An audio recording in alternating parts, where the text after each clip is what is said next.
Hello everyone, welcome to the MIPI Debug webinar series for 2024. My name's Ian Smith. I'm a technical marketing consultant at MIPI Alliance and I'll be the moderator for today's session. So we have 4 webinars planned for today and tomorrow. This is the first of the 4, how to get started with MIPI Debug solutions. And I'm very pleased to say I have with me today Enrico Carrieri, who is the chair of the MIPI Debug Working Group and our technical expert presenter for today. Just a few housekeeping points before I hand over to Enrico to start his presentation. You can download today's presentation from the Handouts tab on the navigation panel on the right side of your screen. So if you need to get hold of the slide deck, please download it. We're also going to make available via the same Downloads tab a recently updated MIPI white paper entitled Architecture Overview for Debug, which Enrico, I'm sure, will mention during his presentation. Today's presentation is being recorded and we'll make it available on the MIPI website under the resources section in a day or two. So we're scheduled to run for 45 minutes today. I think Enrico's presentation will last 20 to 30 minutes, and we'll keep some time aside for perhaps 10 to 15 minutes of Q&A at the end of the presentation. In fact, I do have one more slide to quickly cover. I mentioned that we've got 4 sessions this week, 2 today, 2 tomorrow.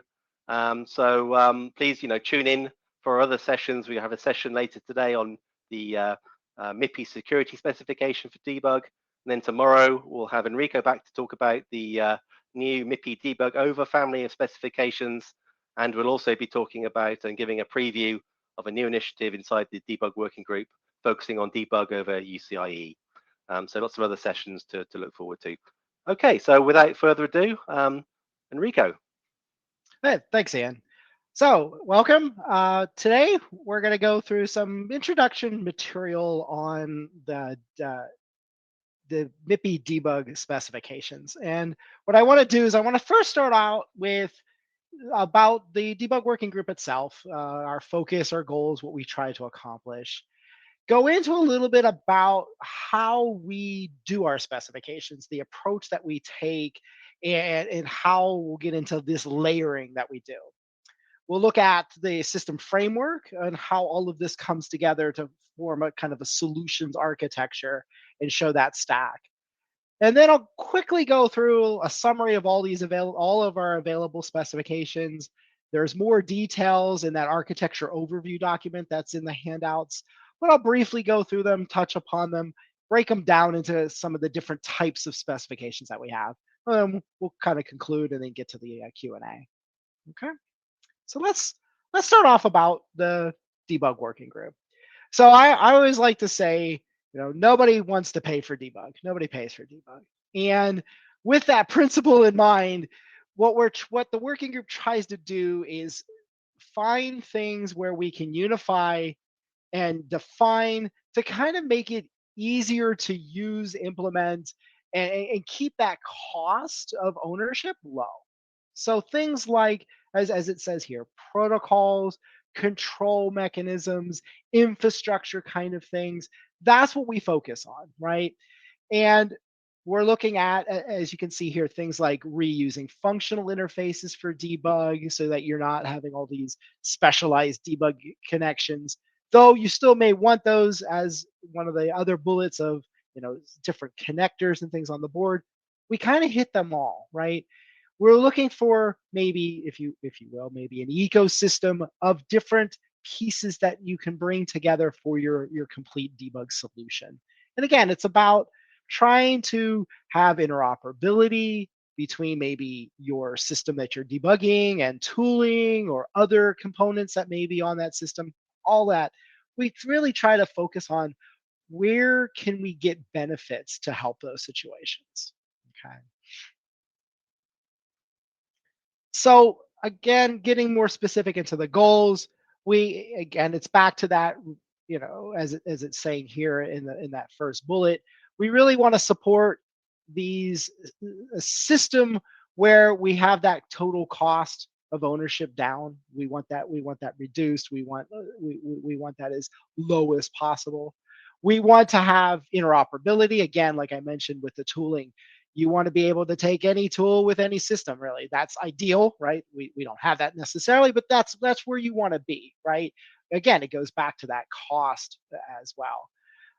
We want to have different interfaces. We want to make sure that we have the proper interfaces and connectivity and different protocols that we can use.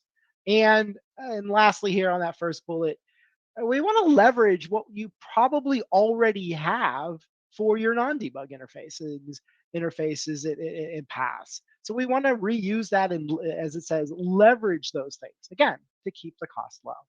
Our working group is I feel quite active, and we're always looking around. We're always reevaluating what gaps are there, right? And as you heard Ian say, one of the um, one of the webinars later is going to be on UCIe. We're looking at just new things that are coming, gaps, not just in our specifications of, okay, where we, gapped, but really just where is the industry gap? And so we really look at those kinds of things and try to address them and bring them into kind of our architecture, our MIPI ecosystem, if you will.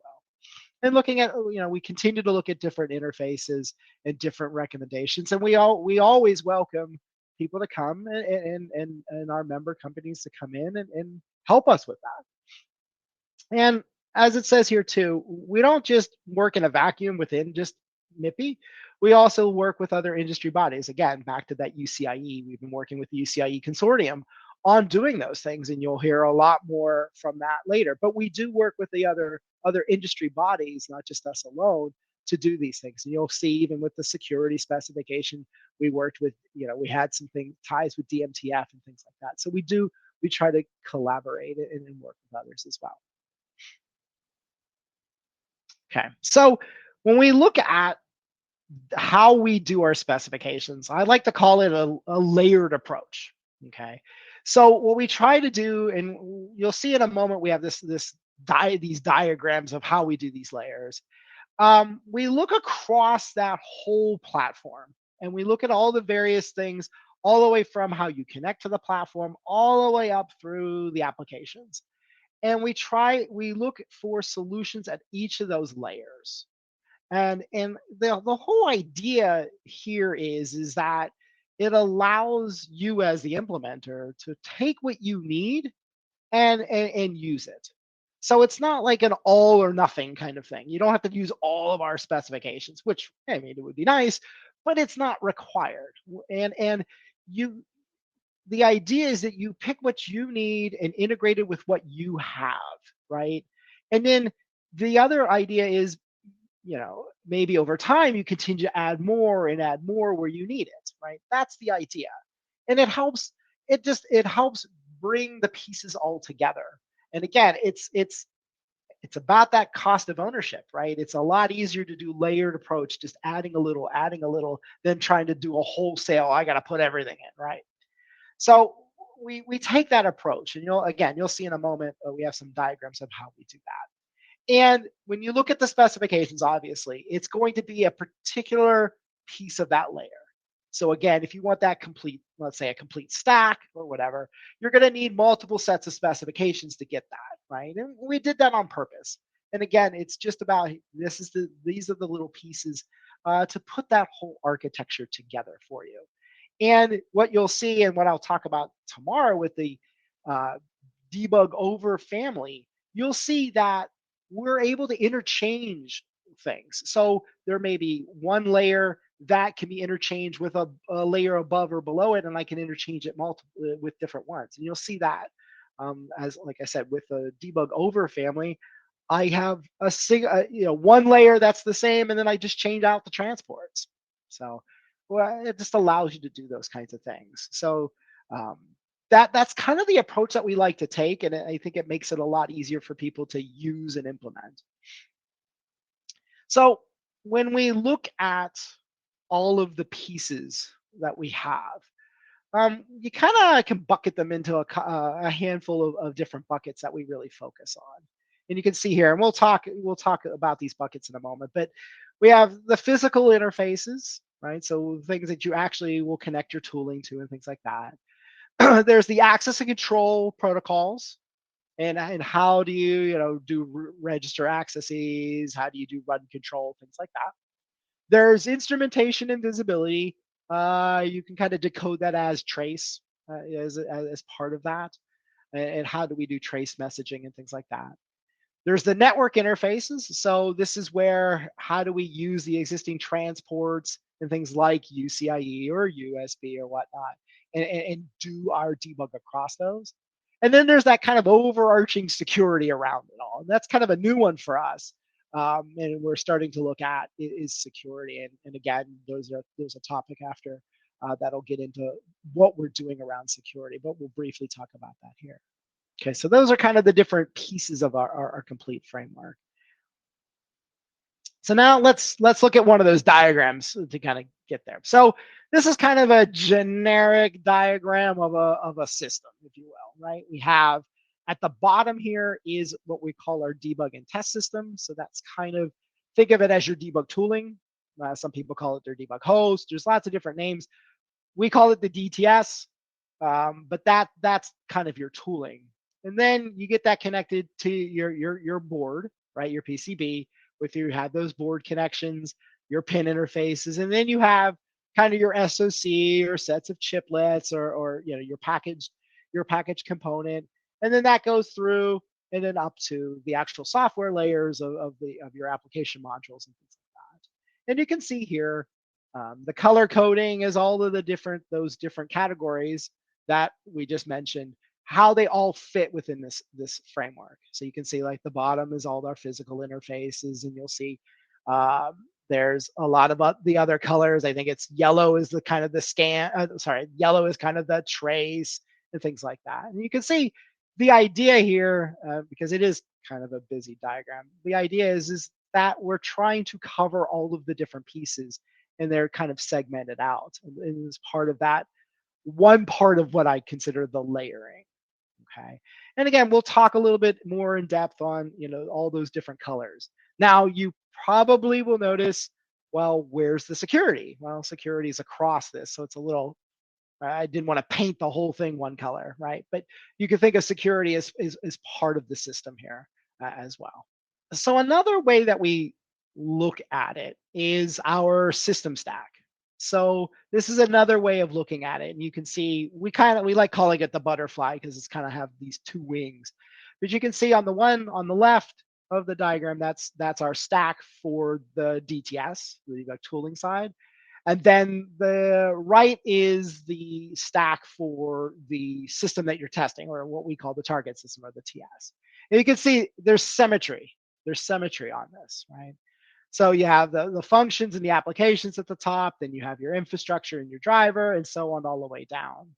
And here again is where we talk about the layering, right? Our specifications are on one of these layers, or one of the colors, if you will, right?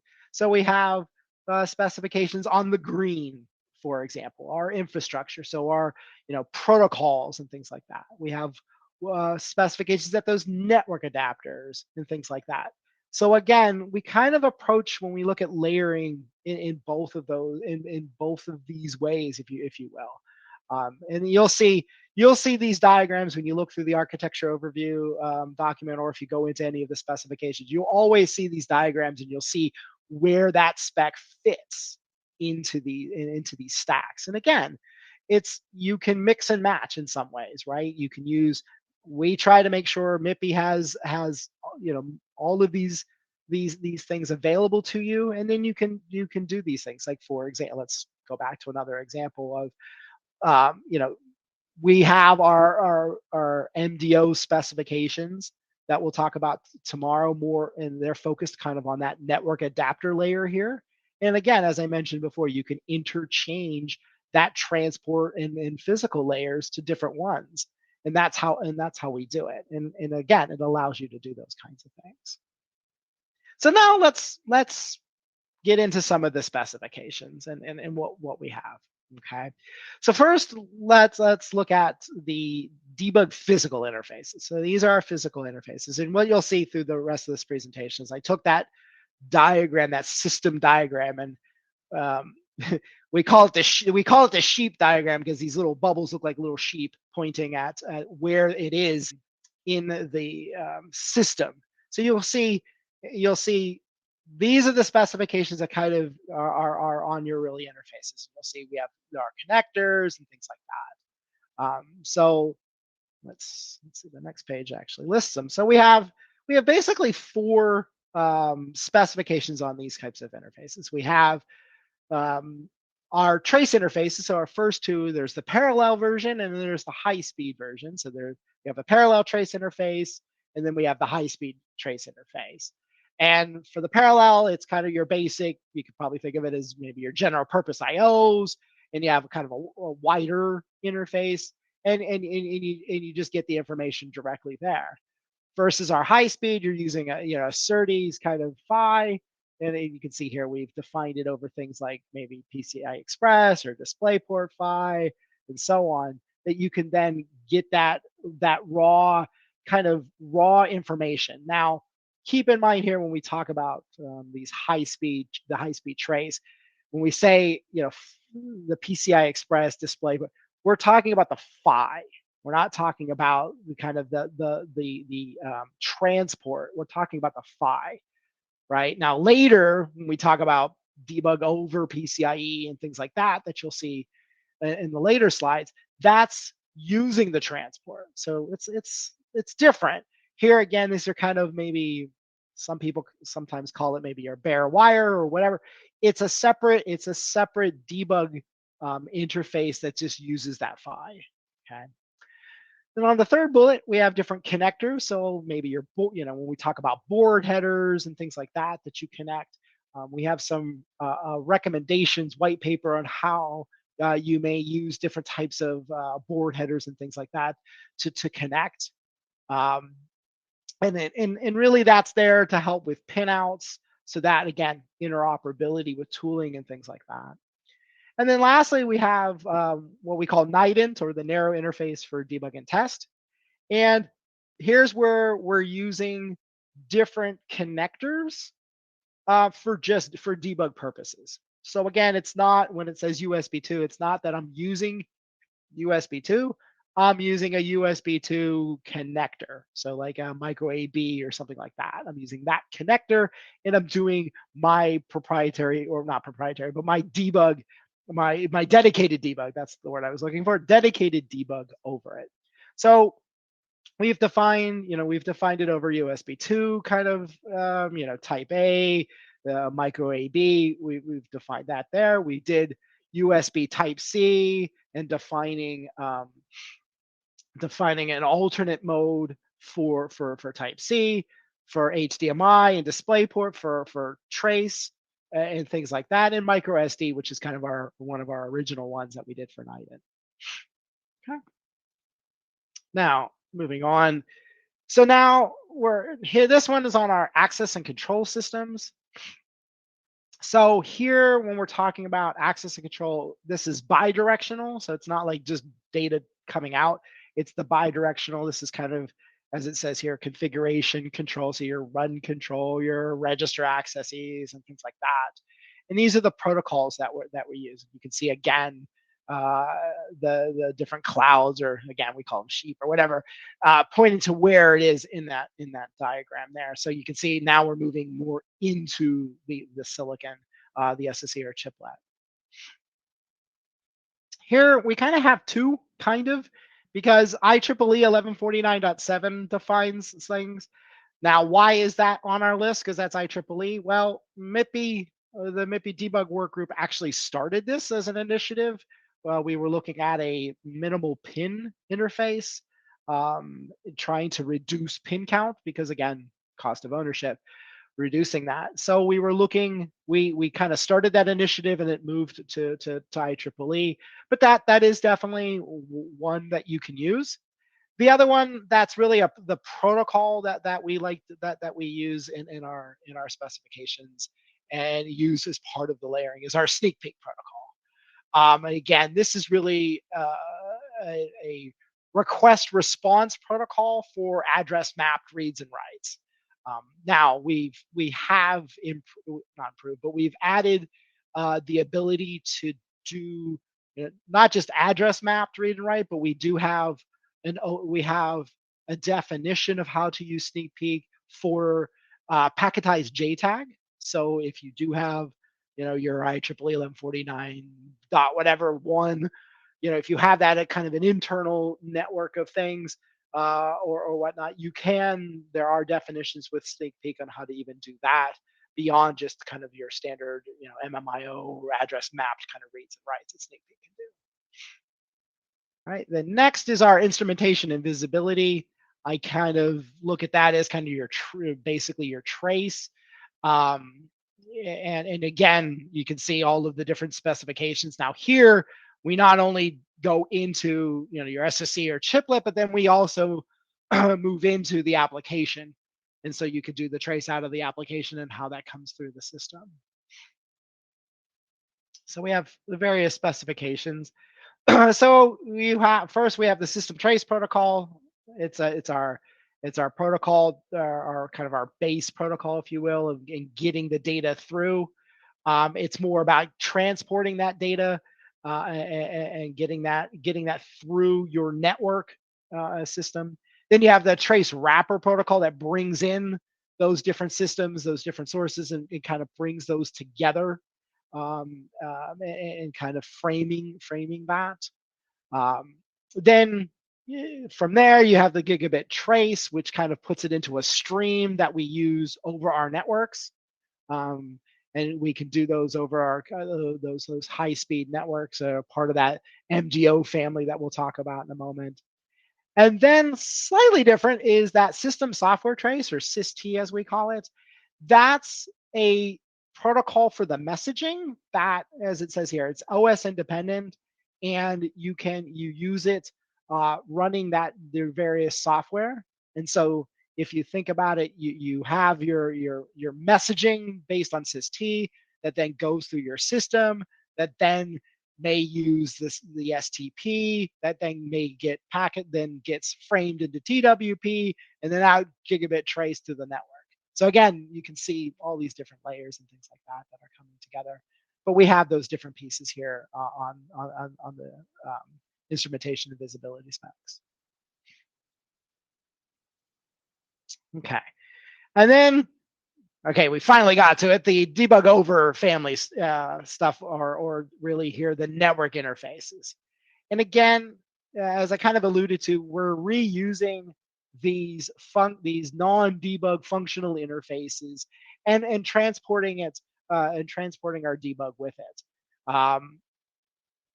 Let's see. And so we take some of those protocols like sneak peek or gigabit trace that we've done, or even your own implementation specific kind of protocols, and you put that in, and we define how to adapt that to the network, right? And again, network adapter, you saw that in the earlier diagram, and bringing that together.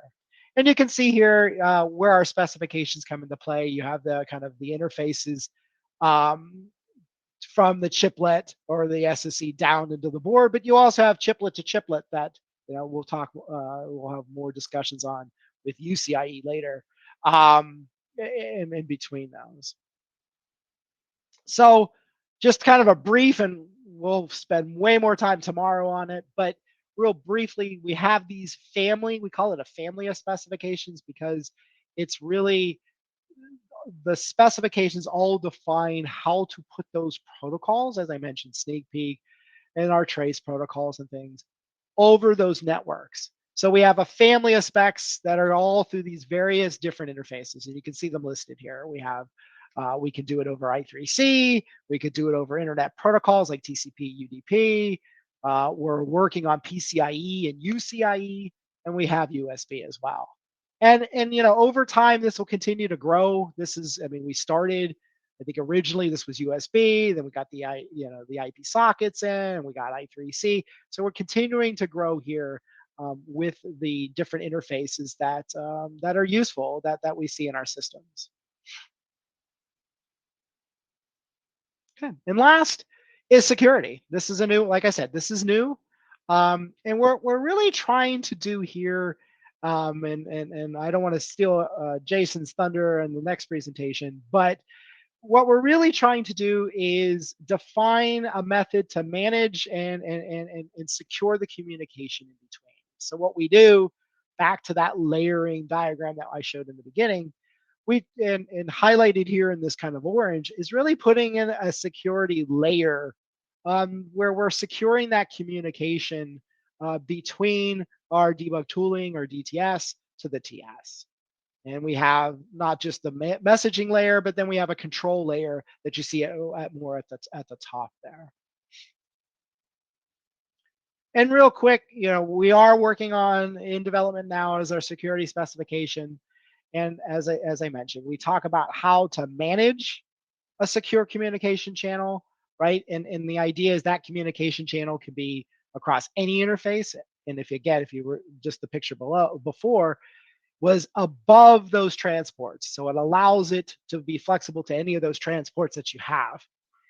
And we use a common secure protocol and to do all of those interactions and to set up those sessions and control those sessions. So I won't go into much more detail. I'll let Jason do that at the next presentation, but he'll go through all of that. But that's kind of the preview. So hopefully I gave you kind of an overview of all the things, all the things our debug work group is working on, what we're trying to do, kind of our focus, and hopefully you saw how we did all that layering, and hopefully got maybe a little bit of an appreciation of the layering and things like that. And again, the whole point is you might have started to see it while we were going through the different specifications. You'll probably start to see, oh yeah, this one may help me, and that one may be useful here. Again, it's not an all or nothing. You don't have to use all the specs, right? Again, that'd be great, but you don't necessarily need to do that, especially if you're just starting out. It may be better. Hey, I got a problem here. I need to start just with this one or that one. You're able to do that, and also too, keep in mind, we do understand, and I think I mentioned it with the MDO family. We're expecting, implementation specific or implementation defined, something specific that you have that also needs to come through this network or whatnot. And hopefully the specifications, you'll see that it allows for those kinds of things. So we do recognize that. And again, that's maybe part of the power of the layering approach and being able to do that. And again, we really are focusing on scalable, flexible solutions here. And you can see, we look at the whole stack, different functions, the control versus the trace, and so on and so forth. And really, hopefully you'll see you saw that it can be for really simple stuff, real simple ASICs, all the way to those complex. I got a bunch of chiplets and all this. Hopefully you see that it's scalable to all of those different things. And as I mentioned, it can work in combination with others, right? Especially when we look at those network interfaces, it'll be working with USB or PCIe or these other specifications, and it works together and things like that. So hopefully this gives you a good idea of things. Real quick, if you're interested in in the debug working group, helping us look at those gaps, filling those gaps, if there's other pieces of the diagram or the layer we're missing, please, join us. There's more information there. You all have that connection to the handout, but there's also a link here to the architecture overview. You'll see a lot of the material in there. I kind of took from there, but there's a lot more detail in those in that document and things like that. And there's more information on the MIPI website and in our specifications. If you're interested in a particular one, they're there, and you can download it and look at those specifications. So I think with that, that's all that I had, and it's time for questions. Yeah, thanks, Enrico. It's flown past. So yeah, thanks for your presentation. So yes, if you have questions, now's the time. Please type them into the chat window. Obviously, I've got a couple of questions up my sleeve, just to give audience a little bit of thinking time. Obviously, Enrico, first question: you've been involved in the debug working group for many years. You've been the chair for eight years now. you probably get asked lots of questions about MIPI debug, and perhaps you get asked a lot of questions that perhaps misconceptions out there around the debug specification. So can I ask you what are some of the biggest misconceptions that you've kind of heard, and what would be your response to those? So as far as misconceptions, I mean, I think it's maybe some historical stuff, right? If you remember, for those who may remember, MIPI is really focused on mobile. You can see with the specifications that we have, we're beyond mobile, right? Maybe MIPI says that a lot, but if you really look at some of the things that we have with PCIe and UCIe, we're beyond that, right? And the solutions that we have scale, right? We can do those things, and it can go from your small ASICs all the way to your larger systems. So I think that's one thing to keep in mind. Though maybe our roots are mobile, and sometimes that's good because that kept us keeping in mind things like, okay, cost, lower power, reuse, those big themes for maybe mobile, but we carry that through and create those solutions that are beyond that. Okay, so that's one thing. Everyone, when I talk to people, like, oh, but that's MIPI, it's mobile. I'm like, MIPI's a little bit more than that now. Okay, so especially with debug. I mean, debug, again, other than costs, keeping costs low footprint and things like that come out of mobile, it's universal. So I think that's an important thing to look at. The other thing too that I'll say is, and it might answer some of the questions here, the debug specifications, you can go and download them. Okay, you can go look at them, download them. We did that for two purposes. One was software implementers they're developing software and interpreting the information. They don't need the MIPI. They don't need to be a MIPI member and get the license and all that, right?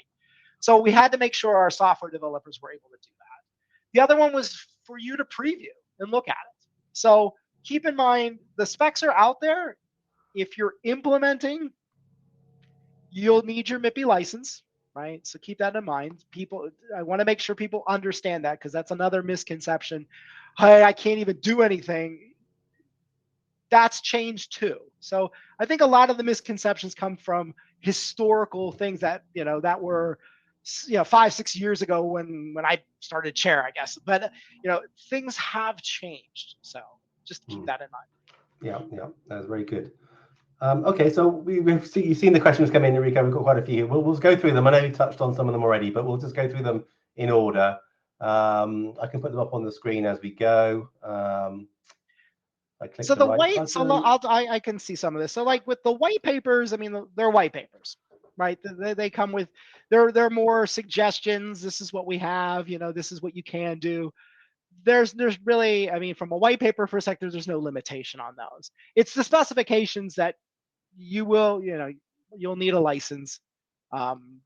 That's what I can say. I mean, there's probably more legal stuff that someone else can chime in with, but really the specifications are what you'll need the license for. The white papers are more just kind of helper, we call them adoption aids, right? To help you implement your solution or whatnot, or things like that. As I also mentioned, we do provide the specifications for software developers, because the software, you're not really implementing the spec, but you need to understand how the things are coming out and things like that. So that's why we provide the specifications. Okay, great, Enrico. Okay, so we've answered the white paper question. Let's move to the next one. So interoperability that's a really good question. So so some of the stuff, if you look at and since you mentioned CoreSite, we do have ARM is a MIPI member, and they do actively participate in our working group. We have a rep in our working group, and they do use some of the specifications. TWP is an example that they use. It's part of it. If you look at HTI, HTI started from from ARM. If you look at some of the, it was in coordination with ARM in development. So, there is interoperability. I think, as I mentioned, we do have allowances in our specification for implementation defined connectivity.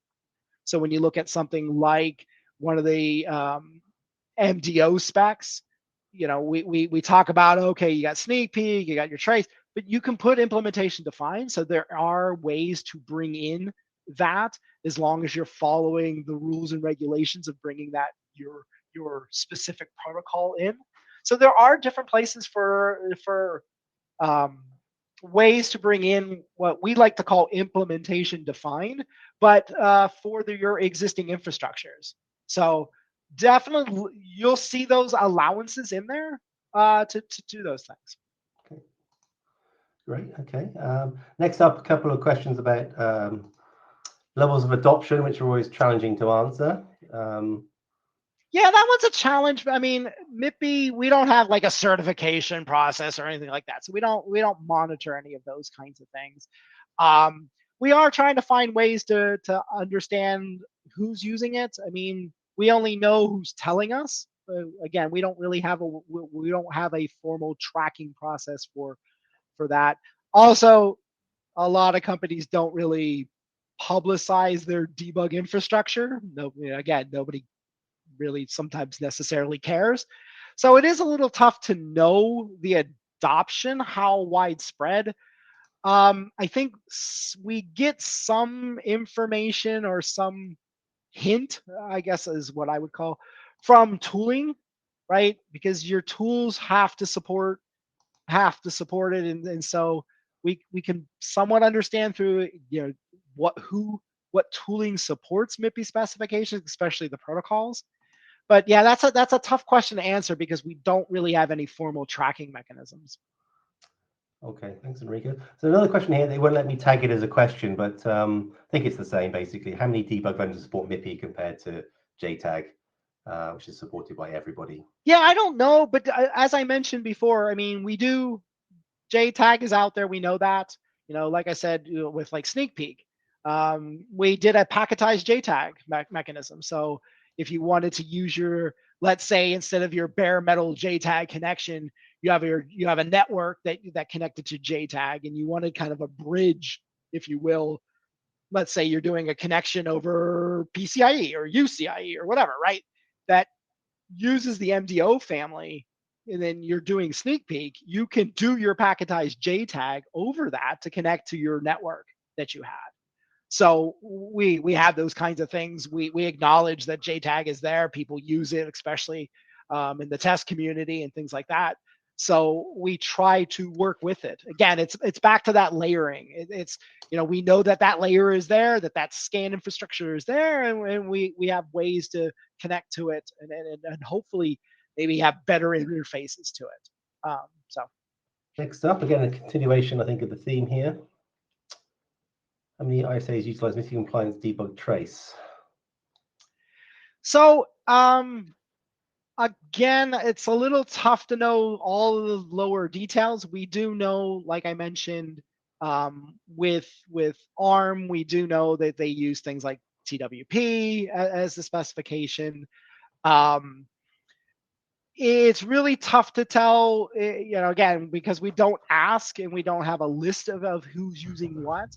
But keep in mind, the solutions aren't ISA based, right?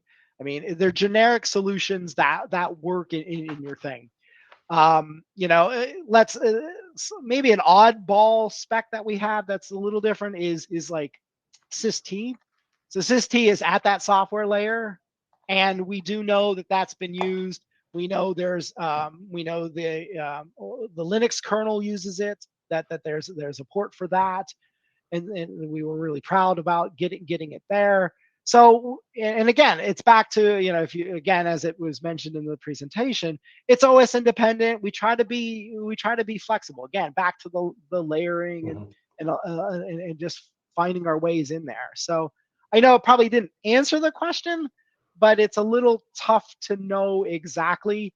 Again, it's not, our solution is not ISA dependent. Let's put it that way. It's more what I would say, speaking from my experience with my member company, keep in mind a lot of what MIPI provides is more for the SOC. So it's not necessarily specific, it's not all focused on an IP like a core, for example. It's more for the infrastructure. So if your core has whatever trace and you want to connect it to all your other IPs, well, MIPI has a solution to help you bring all of those together, right? Yeah. That's how I kind of look at it, and why I say it's really ISA I would say it's ISA independent. Okay. Next question. Best physical interface on mobile to use debug without using extra pins? That's a great question. It depends. So, I mean, let's talk about USB, right? So USB, our solution, our debug over USB solution uses the debug class, the USB debug class. So it may or may, depending on how you implement it and what you say about limit, yeah, I mean, if you're sharing that USB interface and you have an endpoint for debug and an endpoint for non-debug, well, yeah, you're sharing it. So there's going to be some level of limitation depending on how you use it and things like that. So what we try to do is, again, we try to provide different types of solutions. So that's one way of doing things. I mean, you could do a dedicated USB if you wanted to. You can use out of band. Keep in mind, when you're doing these interfaces, you have to think about it. I like thinking about it as in band and out of band.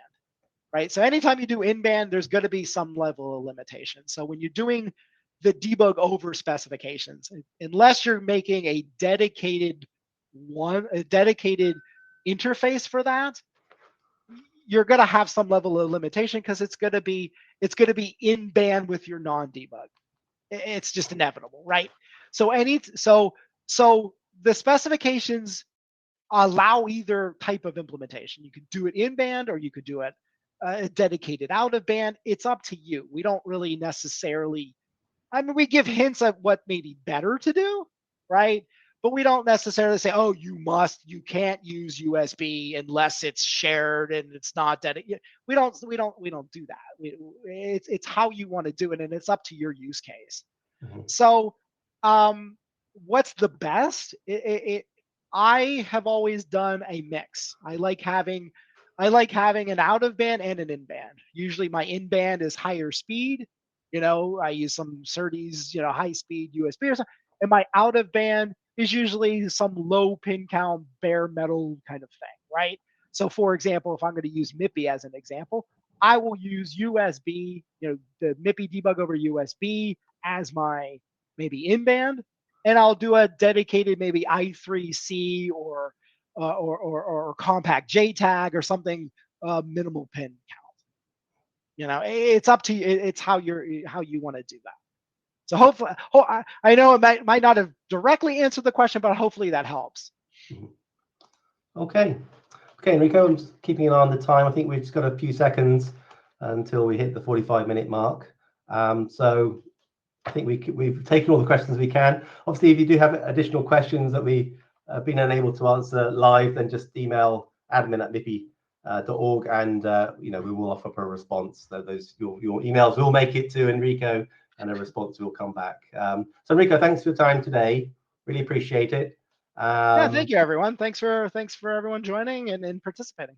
Yeah, we had a good attendee number, so thanks everyone for joining us today. Just one more slide, and that's just again to remind everyone we've got another session coming up today, just in around 45 minutes time, giving a preview of the MIPI security specification for debug. What Enrico also just provided an overview of. We'll go into far more detail with our presenter Jason. And again tomorrow, again at 8 a.m., Enrico will be back to talk about the MIPI debug over family specifications in much more detail, and why we've introduced the debug over terminology. And then again tomorrow, a focus on a new initiative preview of the MIPI debug over UCIe specification. We'll have presenters there from MIPI and from UCIe. Okay, so thanks everyone for your time today. Thank you. Thank you.